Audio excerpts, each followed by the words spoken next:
Lena Owens dropped the half-empty champagne flute into the bin and muttered, "Rich people are allergic to garbage cans, I swear." The grand ballroom of the Harrington Hotel was still glowing from the remnants of the city's biggest charity gala of the year.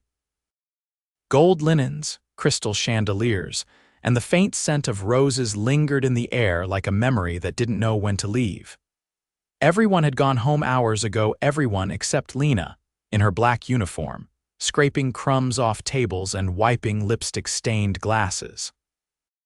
She had just stacked the last tray when she saw a man slouched on one of the velvet chairs near the window. Her heart jerked. "Sir," she called out. He didn't move. Lena crept closer, gripping the edge of her cleaning cart like it might protect her. He was tall, dressed in a navy suit that probably cost more than her rent, and his tie was undone. His head rested against the back of the chair, eyes closed, chest rising and falling steadily. "Hey," she said again, a little louder. "The event's over, you okay?" The man stirred.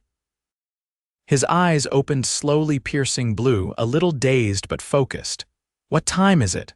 "Almost 3 in the morning." "Damn," he muttered, rubbing a hand over his face. "I didn't mean to fall asleep." "You were out cold." He nodded, looking around like he was trying to remember where he was. "I had too much bourbon after too many meetings. Guess it caught up with me." Lena hesitated. "Do you need help getting home?" He gave a soft laugh. "I'm not drunk, just tired, but thank you." "Lena," she crossed her arms, still unsure about him. "I'm Jace Foster," he said, standing up slowly. He was tall, over 6 feet, and moved with the kind of grace people weren't born with. It had to be money or power or both. His voice was calm, deep, easy. "Well, Jace, you're the last guest standing, and I'm trying to get out of here before sunrise." He smiled slightly. "Then I won't keep you." He reached into his pocket and pulled out something. "Here," she blinked. "What is that?" "A thank you for not calling security on me." He handed her a black card. She frowned. "I don't need your credit card. It's my business card. I'm not that forward." He chuckled. "You ever need help or you want a job that doesn't involve scraping frosting off plates, call me." Lena looked down at the sleek card. It was heavier than a normal card, embossed with his name in silver. "Foster Investments," she read aloud. He gave a small nod. "I own it." "Good night, Lena." He walked out without looking back. Lena stood there, staring at the door long after it shut. She shoved the card into her pocket and went back to cleaning. Rich guys didn't hand out job offers to cleaners. It was probably just a line. She forgot about it until 2 days later when her roommate got laid off and their rent doubled. She pulled the card from her jeans pocket and stared at the embossed name. She had nothing to lose. When she called the number, a woman with a crisp voice answered and asked her to come in for an informal meeting the next morning. Lena borrowed a blazer from her neighbor and took the subway to an office building in Midtown that looked like a giant glass sculpture. The elevator opened to the top floor where the receptionist gave her a polite smile. "Mr. Foster is expecting you." "Wait, what? I thought this was HR or something." "No, Mr. Foster prefers to meet with all potential hires himself." Lena barely had time to process that before the glass door opened and she was ushered into an office the size of her entire apartment. Jace stood by the window, hands in his pockets. "You called." Lena blinked.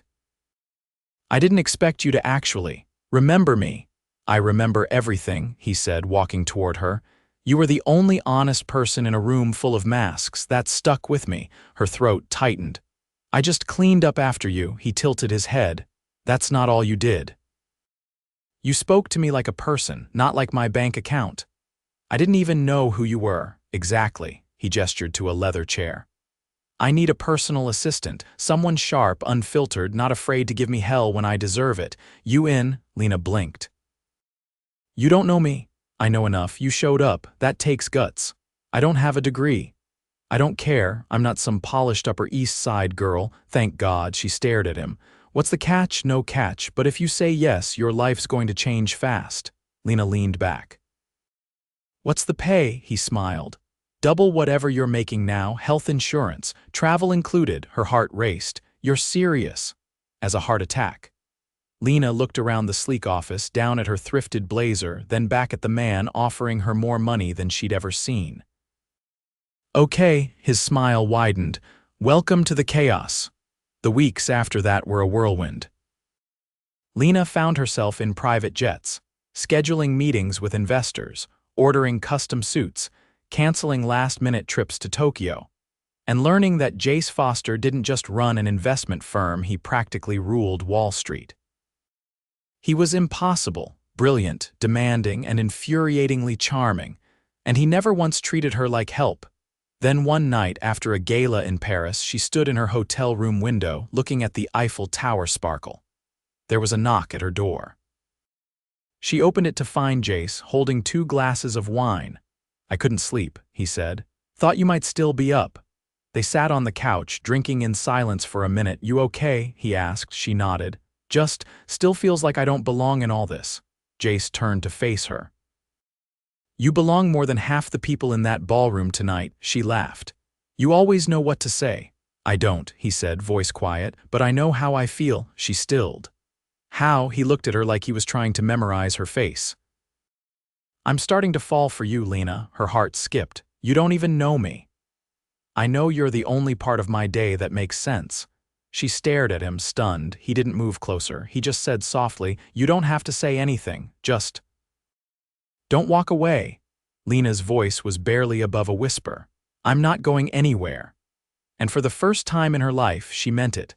Lena's phone buzzed on the marble kitchen island of Jace's penthouse, a place she still hadn't stopped feeling like she was trespassing in. She picked it up, frowning at the unfamiliar number as she stirred oat milk into her coffee. Before she could decide whether to answer, Jace stepped off the elevator, already dressed in a tailored charcoal suit, scrolling through his phone. "You're up early," he said, not looking up. "You left your laptop open again," she replied. "Your calendar buzzed at 5, you have a call with Shanghai at 8. He finally glanced up, one brow raised. "You memorized my schedule?" "No, I just pay attention." She took a sip of coffee. "And your assistant forgot to book the driver for your lunch at the club." "You mean you forgot?" he said, setting his phone down. "I mean I fixed it." He walked over, took the mug from her hand, and drank from it without asking. "This is terrible. It's your coffee." "No, it's your coffee now." "I'll drink whatever you drink. Don't adopt my caffeine habits just to prove a point. I'm not. I'm trying to understand how you function on this battery acid." She took the mug back. "You're welcome." He leaned against the counter, watching her.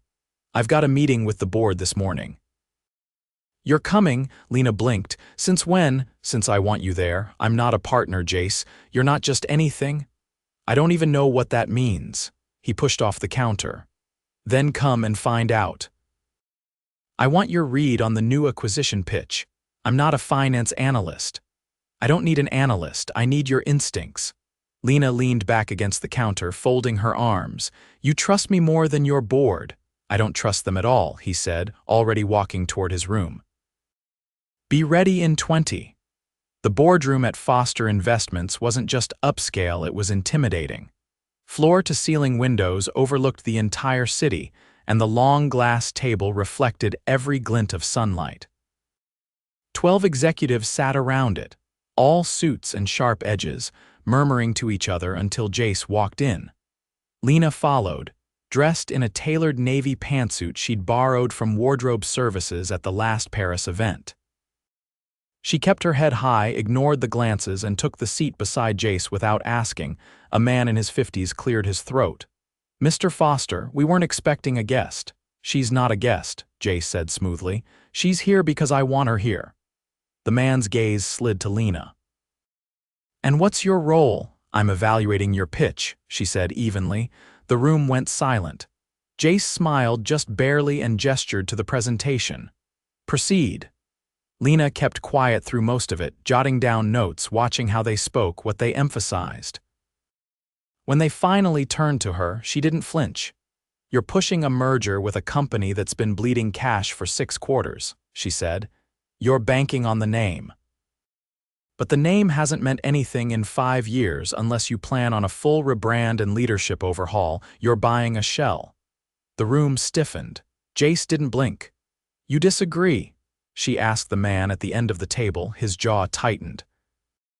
Our analysts didn't factor in the lawsuit in Singapore, she cut in, which was settled quietly last month but still shows up if you know where to look. Jace looked at the board. Anyone else have an issue with her instincts? No one spoke. The meeting ended 10 minutes later, and as the board filed out, Jace turned to her. You just saved me $40 million, Lena exhaled. I just said what I saw. He studied her. That's what makes you dangerous. Later that evening, Lena sat alone in the rooftop garden of the penthouse, knees pulled to her chest, the city lights stretching endlessly below. She wasn't sure when Jace had come up until he set a plate beside her. Figured you skipped dinner again. She looked over. You cook now? No, I bribed the chef with Nick's tickets. She picked up a fork. You do that for all your employees? Only the ones who make CEOs sweat. She smiled faintly and took a bite. You ever get tired of all this? Define this. The money, the pressure, the endless meetings with people who pretend to like you. He leaned back on the bench. I stopped caring if they liked me a long time ago. That sounds lonely. It is sometimes, he admitted. But then someone like you walks in and ruins my ability to stay numb. Lena set down her fork. You say things like that and expect me to just believe you. No, I expect you to challenge me. That's what I want. She looked at him, unsure whether to laugh or scream. You don't even know what you want. Yes, I do, he said quietly. I want a life that feels real. I want to build something that matters, and I want you standing beside me when I do. Lena turned away, overwhelmed. You don't know what you're asking. I know exactly what I'm asking. I'm asking you to stay. She could feel the weight of those words pressing against her chest, threatening to break everything open. She stood, suddenly needing air. I can't be your project, Jace. I can't be the thing you fix because you're bored. He followed her to the edge of the terrace. You think that's what this is? I don't know what this is. One minute you're offering me a job, the next you're talking like because we are, and you know it. She stared at him, heart pounding. Then prove it. He stepped closer, voice low. What do you want me to do? I don't want promises. I want something real. Not roses and rooftop dinners, not private jets and tailored suits. I want to know this, whatever this is, isn't temporary. Jace looked at her like he was seeing her for the first time. Then give me the chance to make it permanent. I don't want to be your assistant forever. Then don't be, he said. Be something else, be mine. She didn't answer. She couldn't, not yet, but she didn't walk away, and that was enough for now. The doors to the gallery opened with a soft hiss, revealing a cavernous space bathed in warm light and silence. Lena's heels clicked against the polished floors as she followed Jace through the main hall of the private exhibit he'd rented out for the evening. Not for a client, not for a deal. For her, I thought you'd like this, he said, glancing over his shoulder. You mentioned once you used to sketch. That was months ago, she replied, her voice echoing softly off the walls. Barely a sentence. I listen when you talk. She didn't respond immediately. The gallery was filled with minimalist sculptures and modern paintings that looked like entire lifetimes had been poured into them. This is the kind of place I used to dream about seeing, she said, her fingers brushing lightly over a steel installation shaped like an unraveling ribbon. You're not dreaming, he said, and you're not just seeing it. You're here because you belong here. She turned toward him. You keep saying that like I'm supposed to believe it because it's coming from you. No, he said, stepping closer. You're supposed to believe it because it's true. She didn't back away when he reached for her hand. You don't have to prove anything to me, Jace. I'm not waiting for you to impress me. I'm not trying to impress you. I'm trying to understand what scares you more, what I feel for you, or how much you're starting to feel it back. She blinked, caught off guard by the clarity in his voice. I see the way you look at me when you think I'm not watching, he continued. Like you're trying to convince yourself this isn't real. Lena pulled her hand back. Because real things don't last. People walk, or they change. Or they decide you're not shiny enough anymore. You think I'm like that? I think you've had a million women who fit into your world without trying. I still get nervous ordering wine at your dinners. I don't want someone who blends in. I want someone who makes everything feel different. She looked away, her throat tightening. You don't know what you're asking me to risk. I do, he said, because I'm risking the same thing. She turned toward him again. Then stop playing games with half-promises and secret gestures. If you want something real, say it, all of it. He didn't hesitate. I'm in love with you. The sentence landed between them with the weight of something irreversible. I've tried to ignore it. I told myself it was just proximity or convenience. But every morning I see you in my kitchen. Every time you challenge me in a meeting or call me out when I'm being impossible, I fall harder. She stared at him, frozen. And I know you're scared to trust it, he said. But I want to build something with you, not just offices or deals. A life. Lena's hands trembled as she crossed her arms. You don't get to say that and then expect me to fall apart. I don't want you to fall apart, he said. I want you to let me in. She took a breath, but before she could answer, a man's voice echoed from the end of the gallery. Jace, they both turned. A tall man, late 40s, with sharp eyes and a tailored coat, approached. Didn't expect to see you here tonight. Jace's jaw tensed. Walter. The man's eyes flicked to Lena and something cold passed through them. You must be the new assistant. Lena straightened. I don't work for him anymore. Walter raised a brow. No, then what are you? Jace stepped in. She's the woman I love and she's none of your business. Walter's mouth curled faintly. Be careful where you place your affections. You've been reckless before. Careful, Jace said, voice low. Is that what you were being when you tried to sabotage the merger last spring? Walter's smile didn't waver. You're seeing shadows again. I see clearly now, Jace said. Don't mistake silence for blindness. Walter turned to Lena. When he gets bored, he burns the whole room down. Just ask the last woman he brought into his orbit. Jace's fist tightened at his side. That's enough. Walter gave a short nod. You'll see it soon enough. Then he walked out, leaving a storm in his wake. Lena looked at Jace. What was that, an old partner? He muttered. We built the first half of the company together.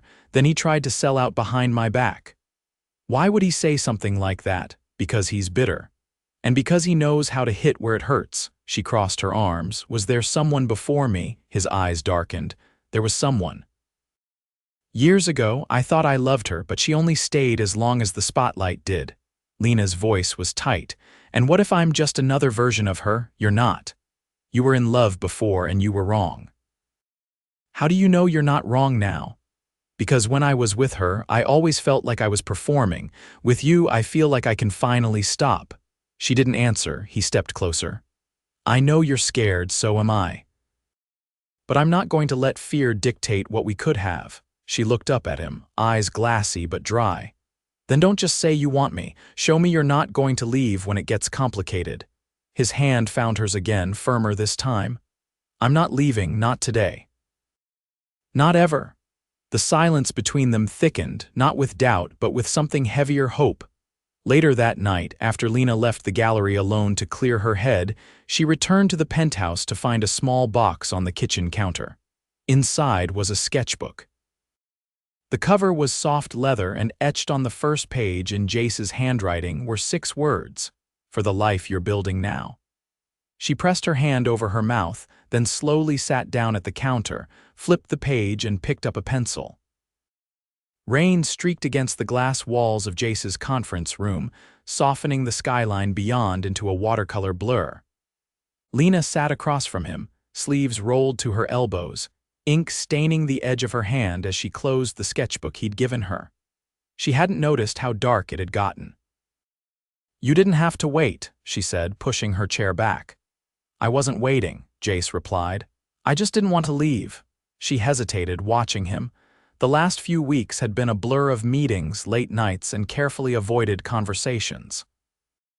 Since the night of the gallery, something had shifted between them, something that hadn't broken, but hadn't settled either. I talked to my landlord, she said, standing. I'm giving my notice. I found a place downtown. Closer to the studio, I'm thinking of renting. That's fast. Sometimes you have to move forward before you're ready. He stood too, slipping his hands into his pockets. You could have told me. I needed to know if I was doing it for me or because it was convenient. And, his voice was quiet, I'm doing it for me. A beat passed, then he nodded slowly. Good. She stepped toward the window, watching the rain gather into rivulets. You said something once. That I make everything feel different. He walked up beside her. You still do. I believe you, she said, facing him, but I need to know you're not going to disappear if life stops feeling like a fairy tale. I'm not chasing a fairy tale with you, he said. I'm chasing something solid. Something that survives the storms. She was silent for a moment, then asked, Did you follow through with the board vote? He nodded. Walter's off the advisory panel, quiet exit, no press. And the acquisition, I passed, you were right. It was a mask over a fire. She turned to him fully now. You've changed. I've grown. There's a difference. Lena studied his face. The tension that once ruled his jaw was gone. He looked tired, sure, but also grounded. Real. You still drive me crazy, she said. Good, he replied. I'd be worried if I didn't. She laughed, soft and unguarded. I have an idea. He raised an eyebrow. Dangerous words. Come with me tomorrow. Where? You'll see. The next morning, Jace found himself standing outside a weathered brick building in the East Village, watching Lena unlock a rusted door and push it open to reveal a dusty, light-filled studio space. This is it, she said, stepping inside. I signed the lease this morning. He followed her in, nodding slowly as he looked around. Exposed beams, old pipes, huge windows. It was nothing like the sleek world he lived in, and it was perfect. You're starting something, he said. I already started, she replied, pulling a sheet off an easel in the corner. A charcoal sketch of a woman standing alone in a ballroom filled the page. Her back was straight, her chin lifted, and yet there was something raw in the curve of her spine. Jace stared at it. That's you. It was me. He stepped closer. What do you see now? She turned toward him. Someone who decided she was done waiting to be chosen. He reached for her hand, pulling her in gently. I didn't choose you because you were waiting. I chose you because you challenged me to be better. She rested her forehead against his. I choose you too, but not because I need saving. I know, he said softly. You never did. That night, he took her to a rooftop in Tribeca, one she hadn't seen before. The elevator opened onto a private garden strung with golden lights, a long table set for two beneath a glass canopy that shimmered with the reflection of the city lights. Jace, she began, but he held up a hand. Let me say this. She fell silent. I spent years thinking love was something you earned by being impressive enough, rich enough, untouchable. But then you walked into my life with your sharp tongue and your honest eyes, and suddenly, not being impressive was the point. You saw through all of it. He pulled a small box from his coat pocket and opened it, a ring, simple and elegant, set with a single diamond beneath a band of brushed platinum. I don't want to impress you anymore. I want to grow with you, fight beside you, build something that lasts. Will you marry me? Lena stared at him, lips parted. Then, without a word, she reached for the ring and slid it onto her finger herself. Yes, he exhaled, laughter and disbelief mixing in his breath as he pulled her into his arms. The wedding came quietly but beautifully 3 months later in a restored art gallery Lena had always loved. No press, no spectacle, just candles, music, and the people who mattered. She wore ivory silk and carried a bouquet of wildflowers. Jace wore a tailored suit and couldn't stop staring at her. I still can't believe you said yes, he murmured as they danced. I still can't believe you asked. They moved together like they'd been built to. The music swelled, the lights dimmed, and outside the city pulsed around them, but inside that room time felt suspended. Jace leaned in and whispered, You changed everything. Lena smiled, resting her head against his chest. So did you. And in that moment, the girl who once cleaned up after a gala understood something with perfect clarity. Love wasn't about belonging to someone else's world. It was about creating your own, together. The rain had stopped by morning, leaving the city washed clean and glinting beneath a pale, cloudless sky. Lena stood on the balcony of their new loft, barefoot, a mug of peppermint tea warming her hands as the hum of downtown pulsed below. Inside, Jace moved through the kitchen with surprising ease, flipping eggs and humming something off-key under his breath. She turned to watch him, leaning against the frame of the open doors. "You know you're not actually good at cooking, right?" He glanced over his shoulder.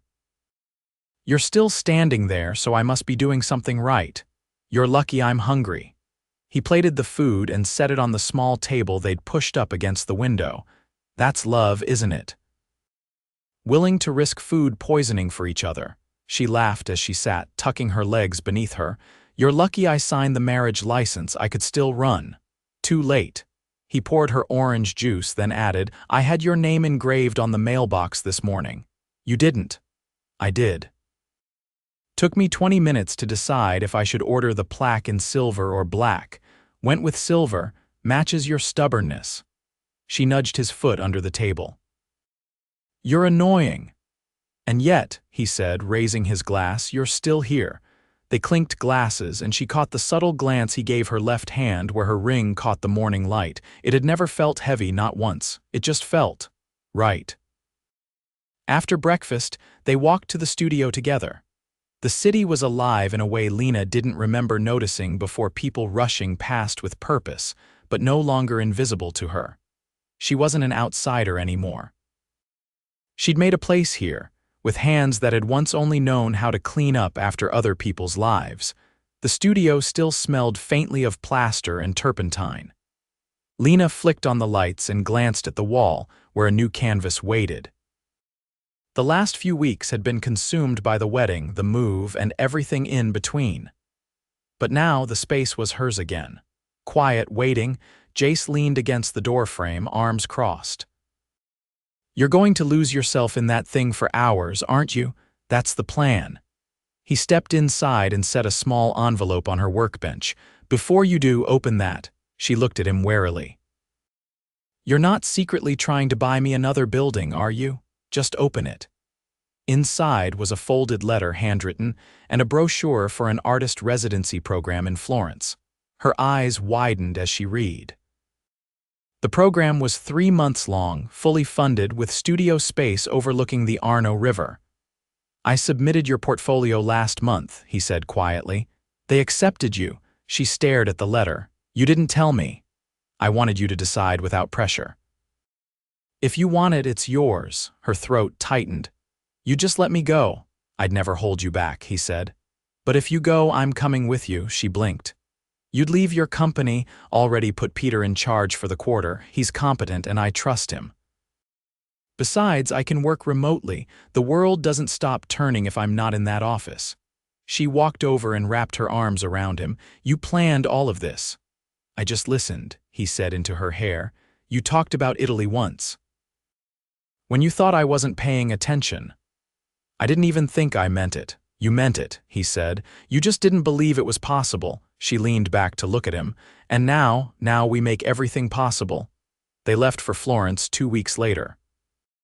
The apartment was small but filled with charm-painted shutters, a wrought iron balcony, and the kind of quiet that made the days stretch soft and slow. Lena painted every morning, walked the cobbled streets in the afternoon, and made notes for her first solo show in the evenings.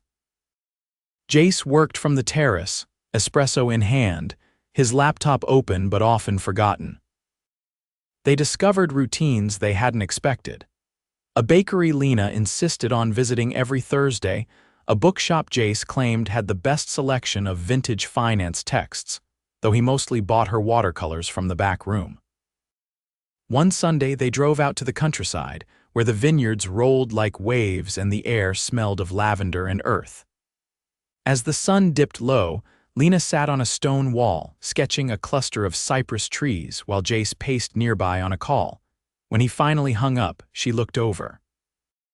"Was that work?" "No," he said, sitting beside her. "That was the gallery in New York. They want to schedule your debut for spring." She blinked. "Already, you're ready," he said. "They know it. You just have to say yes." She reached for his hand, threading her fingers through his. "You always believe in me before I do." "You believed in me first," he said. "I'm just returning the favor." When spring came, so did the exhibit. Lena stood inside the gallery, surrounded by canvases that held every truth she'd ever tried to bury. People moved through the space in hushed awe, voices low, eyes wide. But she only looked for one face. Jace found her by the largest piece, a portrait of a woman standing at the edge of a horizon, not waiting, not hesitating, just walking forward. "I know her," he said. "She's not me," Lena said. "Not anymore. You're both her, but now you know it." The gallery lights dimmed slightly as the evening wound down, and applause rippled through the room as the curator introduced her. But before she stepped forward, Lena turned to Jace. "This doesn't feel like the end." "It's not," he said. "It's just the beginning." Years passed, but the story they built never lost its center.